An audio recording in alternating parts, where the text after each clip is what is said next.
예림 단장 칼럼입니다.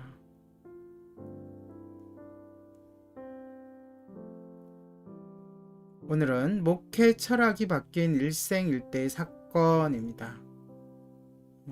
우리가 선한 영향력에 대해서 배우고 있는데요.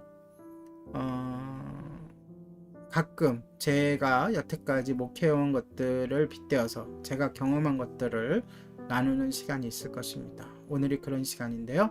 목회 철학이 바뀐 일생일대의 사건 함께 나누도록 하겠습니다. 누가복음 8장을 묵상한 그날 아침, 다시 말해 12년 동안 혈류증을 앓고 있던 여인 얘기죠. 나는 무엇을 해야 할지 알았습니다. 군중을 보고서 예수님처럼 국률이 여겨야 했습니다. 나는 무리를 한 번에 한 사람씩 볼 때 국률함이 생긴다는 사실을 이해하기 시작했습니다. 한 번에 한 명의 딸, 또 한 번에 한 명의 아들. 그날 아침 내가 살아가는 방식이 근본적으로 바뀌었습니다. 당신과 함께 이 주제를 이제 여행을 계속할 텐데요. 그에 관한 이야기들을 풀어놓도록 제가 경험했던 것들을 조금씩 나누도록 하겠습니다. 이 주제를 나누는 동안 한 가지 기억해 둬야 할 것이 있습니다. 그것은 여러분이 염두에 둬야 할 것인데요. 그것은 특별히 사교적이고 인간관계 기술이 뛰어난 사람이 아니라는 점입니다. 누가요? 이 말을 하고 있는 제가요. 서툴고 낯가림이 심하고 또 수줍어하는 그러한 사람이 저의 경험을, 저의 간증을 통해서 선한 영향력을 이야기하고 있다는 것 늘 명심해 두시기 바랍니다. 하지만 한 번에 한 사람에게 집중하겠다는 나의 결심은 사람들을 대하는 나의 태도를 크게 바꿔놓았습니다. 제가 부교육자로 목회하던 교회에선 이제 한 번에 한 사람이 목회의 영향력을 판단하는 기준이 되었습니다. 적어도 저와 연관된 부서, 또 선생님들, 또 저와 교제하는 성도들에게만큼 말이죠. 우리는 특정한 주일에 몇몇의 군중이 모이느냐, 얼마나 많은 군중이 모이느냐에 신경 쓰는 대신에 한 번에 한 사람에게 중임하는 법을 배워야 했습니다. 그 한 사람에게 집중하는 법을 배운다는 것이죠. 우리 교회에 다니는 한 부부에게 5살 배기 어여쁜 딸이 있었습니다. 그런데 그 아이가 그만 사기암에 걸리고 말았습니다.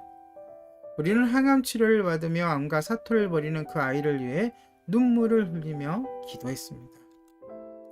그러던 어느 날 그 아이 아빠에게서 문자 메시지가 왔습니다. 우리 아이 몸에서 암세포가 완전히 사라졌습니다. 할렐루야. 감사와 축하 메시지를 열려고 해요. 꼭 참석해 주세요. 하지만 기쁨도 잠시 살짝 언짢았습니다. 저는 그 아빠에게 전화를 했는데요. 정말 기쁘고 감사하네요. 우리 교회, 그러니까 집사님 교회에서 파티를 여시지 않고요. 왜냐하면 다른 곳에서, 교회에서 하지 않고 다른 장소를 빌려서 한다고 했기 때문입니다. 그런데 그의 대답이 저를 놀랍게 했습니다. 그는 물론 교회에 먼저 요청을 했다고 말했습니다. 그런데 장소 예약 절차가 너무 복잡했고 그렇게 힘들게 요청했지만 결국 힘들다는 답변이 돌아왔다고 합니다. 다행히 그는 이해심과 배려심이 많은 사람이었습니다. 그는 우리 교회가 모든 교인의 요구를 들어줄 수는 없다는 점을 충분히 이해한다고 말했습니다. 하지만 그 말에 또 그러한 결정을 하고 그런 과정에 저는 화가 났습니다. 저는 우리 교회 시설 관리하는 사역자들이 예수님과 사람들을 사랑하는 아름다운 종이라는 사실을 잘 알고 있습니다. 그들도 헌신자이며 그들도 성도들을 사랑하니까요. 그들은 암과 힘겹게 싸워 이겨낸 어린아이를 축하하기 위해 여는 감사 파티를 전혀 반대할 사람들이 아닙니다. 그래서 어찌된 일인지 알아보기로 했습니다. 시설관리 사역자들과 이야기를 나누었는데 그 요청은 거절하기가 정말 싫었지만 공평성을 추구하다 보니 이런 원칙을 세우게 되었다고 설명했습니다. 공평성, 바로 모두에게 해줄 수 없다면 아무에게도 해주지 않는다. 물론 상황이 이해가기 시작했습니다. 우리는 한 사람이 아닌 군중을 보면서 결정을 내리고 있었던 것이죠. 모두에게 해줄 수 없다면 아무에게도 해주지 않는다. 이 원칙은 국가 정부나 공공기관에서는 효과적일지 몰라도 교회에서 특히 성경적이지도 않고 전혀 복음을 반영하고 있지 않은 결정인 것입니다. 그래서 저는 사역자들에게 한 번에 한 사람이라는 예수님의 방식을 잘 반영할 새 원칙을 세워보자고 했습니다. 그렇게 해서 세워진 새 원칙이 생겼습니다. 뭐냐? 모두에게 해주고 싶은 것을 한 사람에게 해준다. 다시 한번 읽어드릴게요.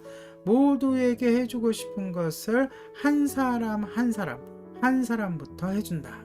이것이 우리의 삶에 적용되어야 할 제1원칙이 되어야 합니다.